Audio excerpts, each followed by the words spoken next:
In the video I put up about twin flames, I talked about how learning to love myself was the hardest thing I'd ever done. And I don't think I am unique in that aspect. Sometimes we have taken on such a distorted view of who we are that we don't even think we deserve to put in the effort to change how we feel about ourselves.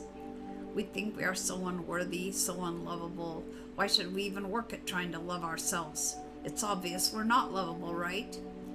No, it's not the truth. Everyone deserves love. Everyone is lovable. The biggest obstacle is what I wanted to share. The biggest obstacle for me, because it might be what you're dealing with. And it might be surprising to you, but it is the inner child's resistance to believing that a parent might have acted with less than truth and integrity. That's what it boiled down to for me. Even when intellectually I knew that how I had been treated, how I had been told to view myself and my value couldn't have come from a healthy parent, it was still hard to get past that inner child's loyalty. You know, as children, we're reliant on our parents. We want to believe that what they show us is love. It's very hard to accept that maybe what we have believed all of our lives is love might not really be what it is. It's really tricky because in some cases we don't have two parents. Through emotional unavailability, or a parent leaving the home in a divorce, or a parent passing away, sometimes we just have the one. So we have no one else to bond with the way a child wants to bond with a parent, and it seems inconceivable that we could ever doubt that what they taught us about ourselves might not have been the truth, or might have fit with the agenda of a narcissist or someone who was mentally ill. The inner child doesn't want to believe that, even if the adult realizes there's something wrong with this picture.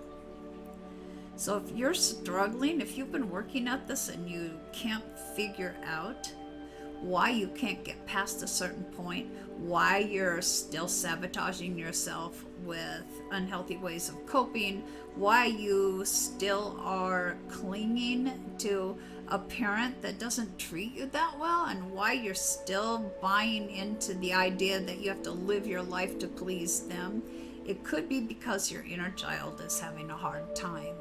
It's very hard to break that unhealthy bond, even when intellectually we know this can't be right.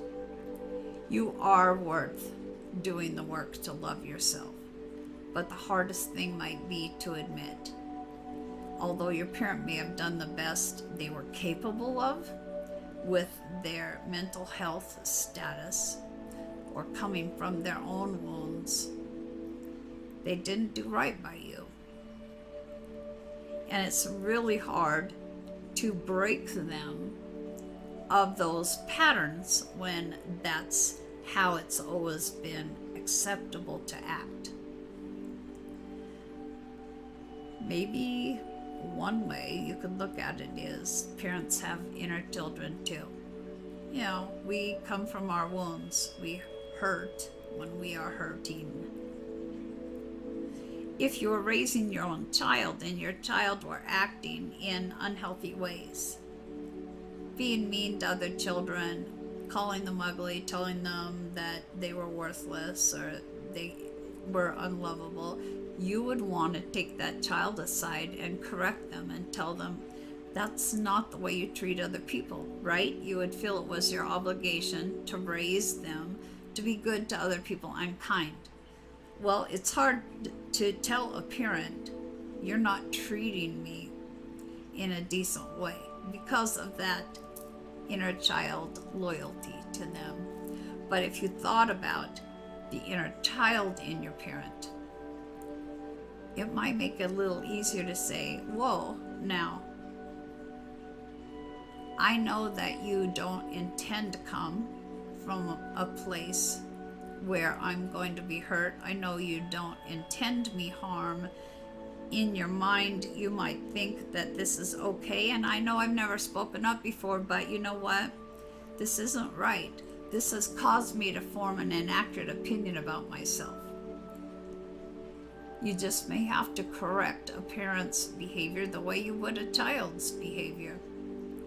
It is important to set boundaries. And that's whether this is a person you have loved your whole life or someone that you have realized didn't do right by you. You still have to have boundaries. There does have to be a line over which they can't cross without correction. And you're doing them a favor, really, because if they're treating you this way, they're probably treating other people that way. And as you would with a child, if you want to have friends, you're going to have to change your behavior. No matter how you look at it, it's going to be hard to break those habits. It's going to be hard to admit to yourself that you've lived your whole life accepting lies. And if you can't get there, if your inner child can't get there to the place where you could say, my parent lied to me about who I was and I bought into it, you could look at it maybe as my parent and my parent's inner child had a distorted view of love, what love was, and passed it on to me. I can still love them. I certainly don't want to hate them. We can still have a good relationship, but it's time that I at least accept that their view of love was not accurate. I am lovable. I am worthy of good things happening in my life. And I can stand up for myself and put a stop to treatment that doesn't honor me. I don't know if that helped, and I don't know if it made any sense. It's starting to get hot in here. I just found out there's a homicide suspect in the area, and I might be a little discombobulated, but I wanted to get it done before I'm sweating like a pig. You can succeed at learning to love yourself is the whole point. You are worth it, even if you've been beaten down your whole life and told that you weren't. And explain to your inner child that children sometimes accept things as truth that are not in fact truth. And it's okay, but once we figure it out, we need to change it for us. Because we wouldn't have been put on this earth if we didn't have value. Why would God, all that is the universe, waste space with that? Someone without value. Maybe your little kid, your inner child, will understand that. If you can convince them, you can do this.